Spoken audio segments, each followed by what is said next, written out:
welcome to the Little Bit of Life Beyond the Shadows special series, where true stories meet deep dives. Once a month, join me and my co-host Paige as we uncover the cases that leave even detectives searching for answers. True crime, true victims, true stories. We'll bring you the details, the questions, and the truths hidden in the shadows. This isn't just a podcast. It's a journey into the mysteries that demand to be heard. Are you ready to uncover the untold and become a detective with us? Let's dive right in together. Hey guys, welcome in Little Bit of Life podcast right here with your host Little. We have a crazy true crime episode to cover. This is something that happened in 2011, but just because it happened many, many years ago does not mean that we don't touch base on it, because this is one that Paige picked and it's a crazy story. So we did not bring you one last month. Coming in hot this month. Happy November. We are talking the case of Lisa Straub and Johnny Clarke. It happened in 2011 in January. She was only 20 years old. He was 21. Paige, what in the heck is with this freaking case? No, listen, I always find the crazy off the wall doozies because I think those are my favorite. Because, like, the crazy off the wall ones just intrigue me. So this one's about a boyfriend and a girlfriend. Lisa and Johnny were together. They lived together. And it's one that, like, the more I dove into this case, there's a lot of, like, WTF moments for me. So they obviously had a good group of friends. One of their friends, Tiffany, was on the phone and overheard Johnny in the background tell somebody, "Who are you? Get away," and the call ended. They called the police to go out and do a check welfare. Typical police department at that time of, like, we don't really see anything, nothing really going on. There were 3 phone calls to go out and check this house. And her parents had gone out there, or his parents had gone out there, and found them wrapped, tied up, plastic bags over their heads, and they were deceased. My main question right out the gate is, like, obviously it took 3 calls for police to, like, I understand the whole, like, you have to enter, you have to have, like, certain, probable cause and stuff. But, like, the parents are outside saying, like, something is, like, severely, severely wrong here. And it took mom and dad to see them through a window to make a 3rd attempt call just to get police to come out there and start investigating. I remember the parents looked in through a window and saw the bag where I believe it was the boyfriend initially, and finally, was the reason that they got police to come out the final time and make entry into the house and finally discover the bodies. It's interesting because the friend Tiffany stated, like, she didn't allow for herself to call, like, prior, even, like, some family and friends, because they knew that there was drug paraphernalia within the home. And I think my main question was, like, obviously, when we're worried about somebody, yes, we do worry like that. Okay, there was, like, substances in the home. But it makes me wonder if they would have called sooner because that fear was gone. Could that have, like, either been A, the moment that they were murdered in the home and they would have found out more information? Or B, could it have saved them completely? No, I mean, I feel like that's one of the questions in this case of, like, we'll never.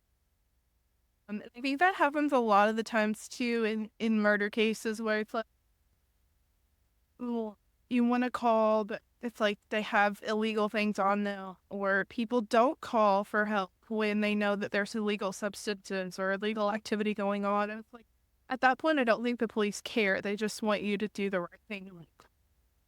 Mhm. Yeah. And on the second call, it was a situation, like you said, where the dad actually, like, kicked open the door and the mom chose to call a final time. They had duct tape that was around their necks, like, basically keeping that plastic bag around their heads. And it's interesting because this isn't like a case where, like, we're not sure who did it. I think it's a case and situation of, like, was this the only person that did it? Because they found a cigarette butt inside the corner of the home, which was super weird. But it did have 2 male DNAs on it, which was Sam Williams and another gentleman named Cameo.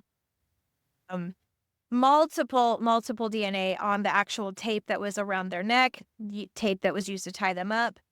But there's only been one person that's been convicted life in prison, and that was Sam Williams because, as of, going to this case, the prosecution claimed that they didn't have enough evidence to state that Cameo actually, like, did anything. But, I mean, that's the hard part for me is, like, well, if there's drunk paraphernalia, there's cigarettes in the house, people are smoking, obviously, it's really hard to tell, were you just in the house?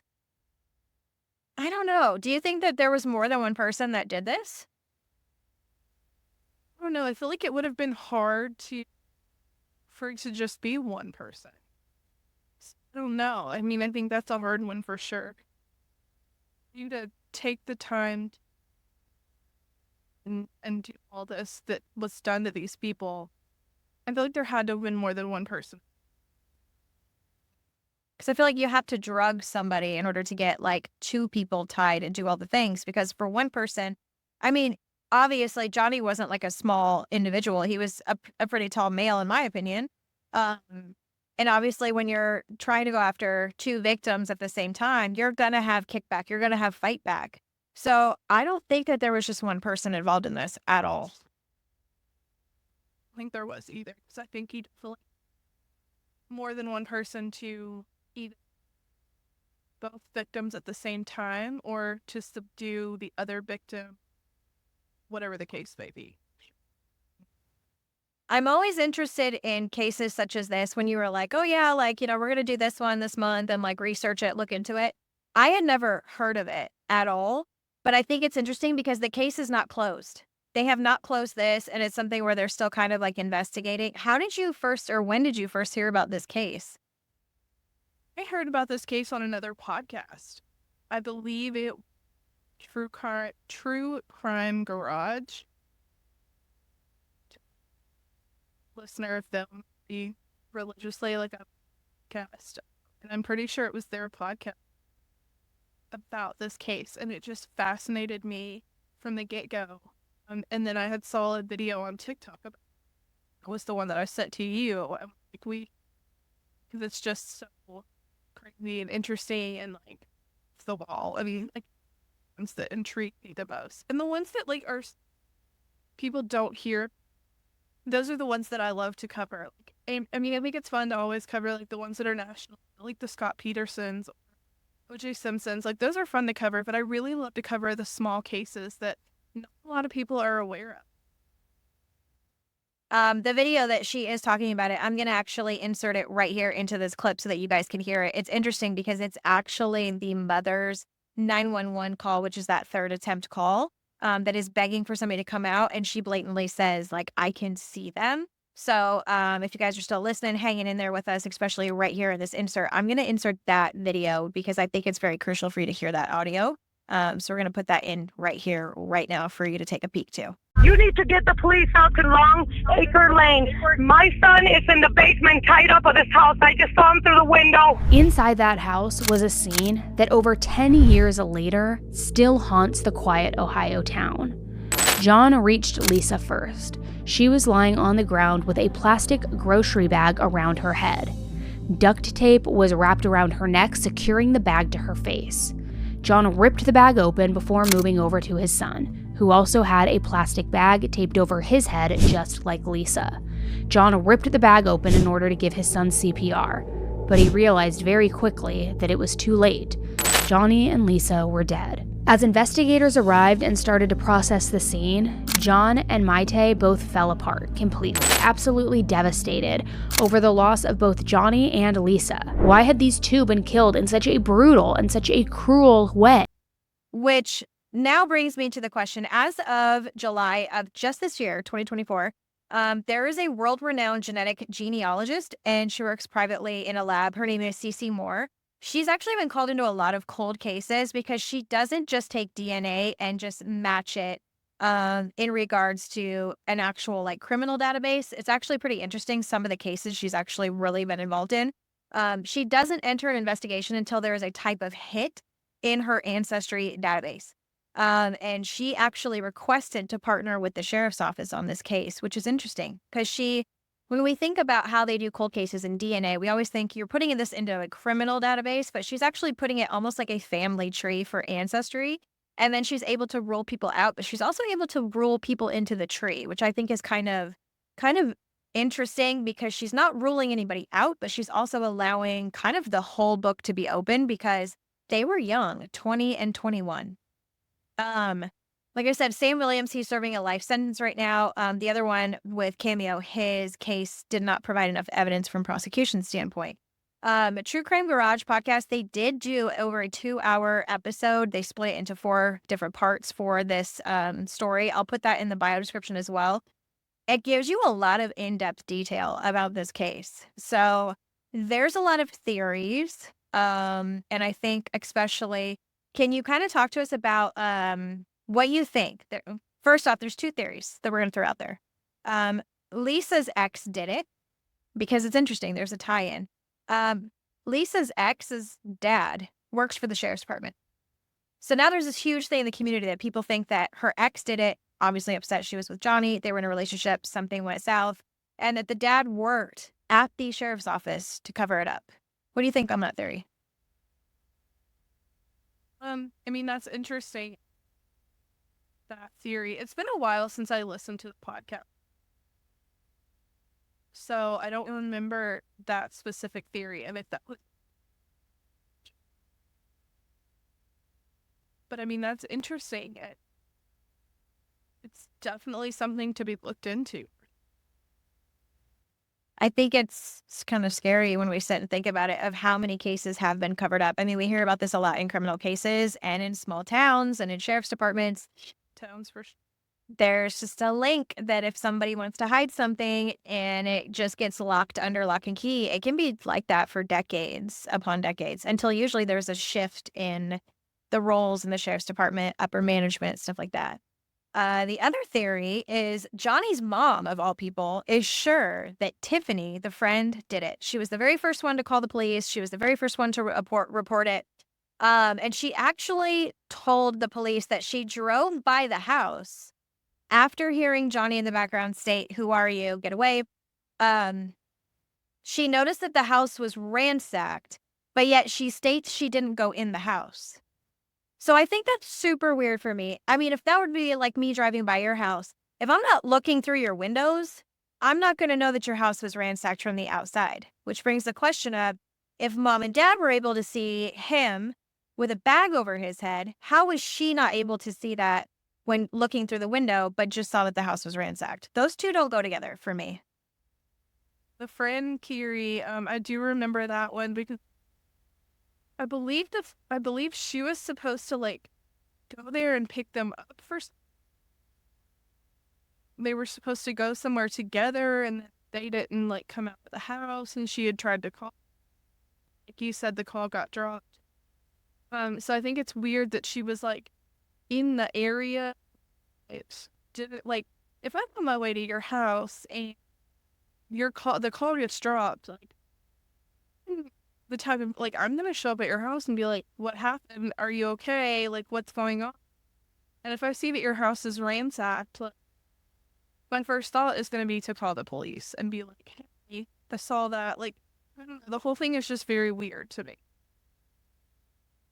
Yeah, there's I feel like in true crime cases, there's always just things that don't fit together. That's why, one, a lot of podcasts such as the True Crime Garage really pick up these cases and really kind of dive deep into it. Like I said, I'll put that in the bio description.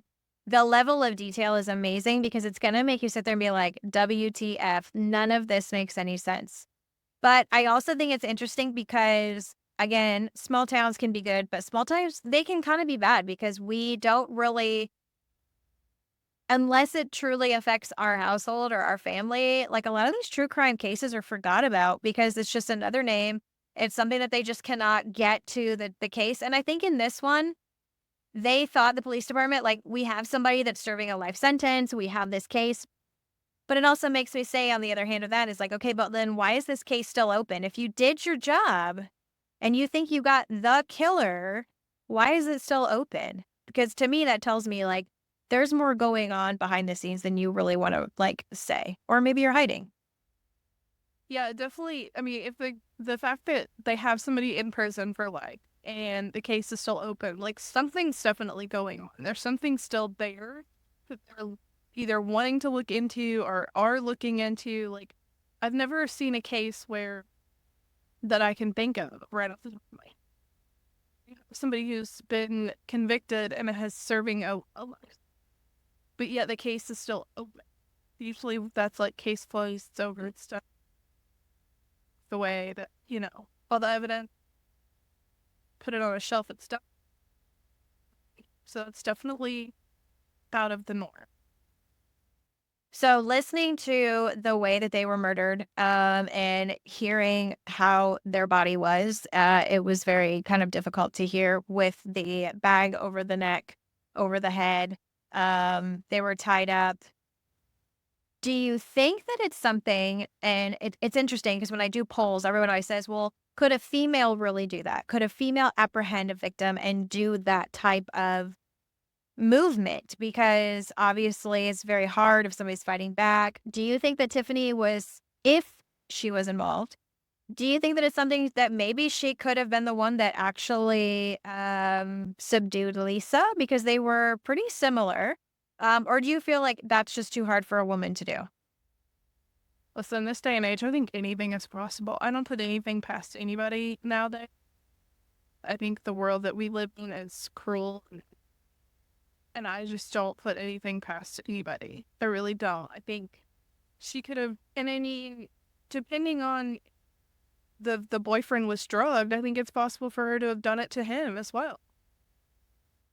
I mean, we've heard stories like the American Nightmare that's on Netflix. I mean, that was a boyfriend and girlfriend that, it was the most wild case ever. And I'm pretty sure we'll cover it sometime. But, it's something where they were, drugged just in their own home. And they were dating and came back from a date. And there was somebody in swimming goggles. And, when we heard that story, the media was like, there's no way this could be true. But at the end of the day, like, it really did happen.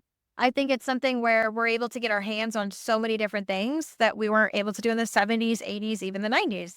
So it's something where you can subdue somebody very quickly, and very quietly. I think that's scary in a community where people aren't really paying attention these days of what's happening with their next door neighbors.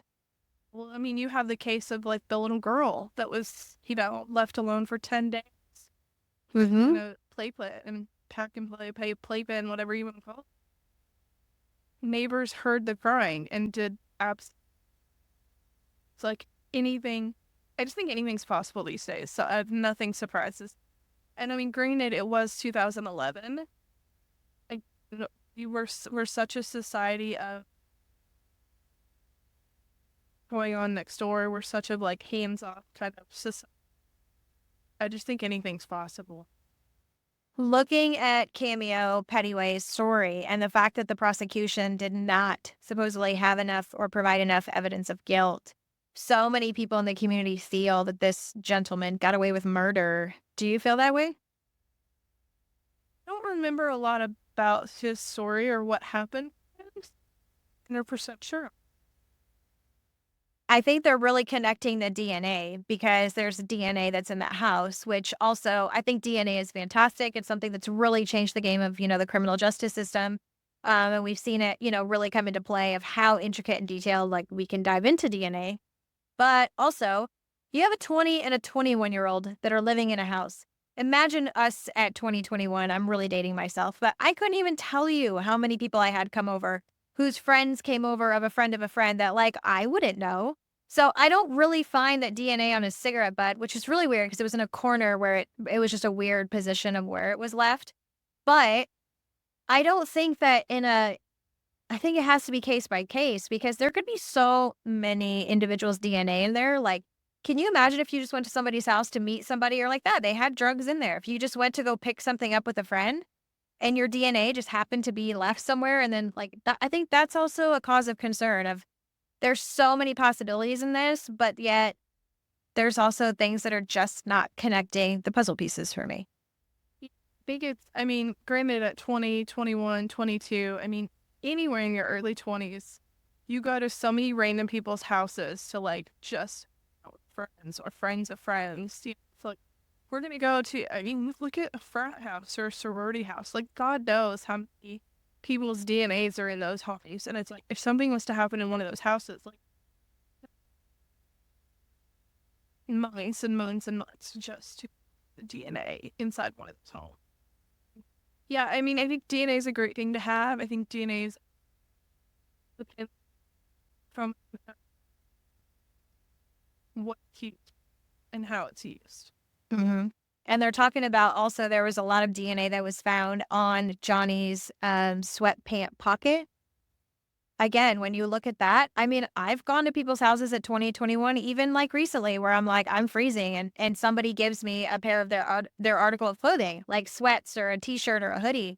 So I don't think that that's something where, in this case, you can really focus on DNA, putting something or someone in that box just because it happens to be there, which for once in a case, it's not like DNA is the smoking gun. Very.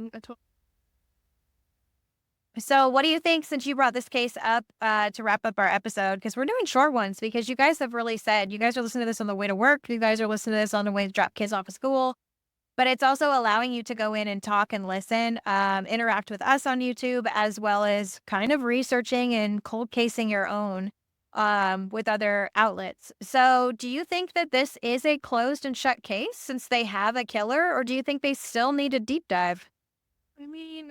I think this one is a difficult one. I think there's still some investigating that definitely could be done. But I think they do have at least one person in. It's the right person. I just don't see that this one could be done. Yeah. I feel like there's more out there that are just waiting not to get caught. With that said, if you know any information, please call Crime Stoppers. This is it happened in Ohio, so this number is 419-255-1111. Or you can also contact the Lucas County Detective Bureau Investigations, 419-213-4917. Or there's also a reporter, Brian Duggar, that is working closely with this. I will put his email in the bio description, as well as those numbers that I wrote off to you super fast. But it's something where, we're all a community, and I think in true crime and with social media being at our fingertips, it's kind of incredible because if you know something, even if you think it may be minuscule, you could report it and it could literally blow a case open for a police department. So I'll put all the information in the bio description. Again, if you know anything, Crime Stoppers or Lucas County Detective Bureau Investigations, they're still working really hard on this case. And like you said, I don't think that this is just a shut and closed, especially because the parents are asking for more details. So definitely glad to cover this case. Lisa Straub, Johnny Clarke, 2011 murder case in Ohio. So sad. 20 and 21 years old, lost their life in their home. Yep. Well, until next month, guys, we've got one coming up. Wait and see. Hope everyone has a happy Thanksgiving and a stress-free holiday season, and we will catch you next time.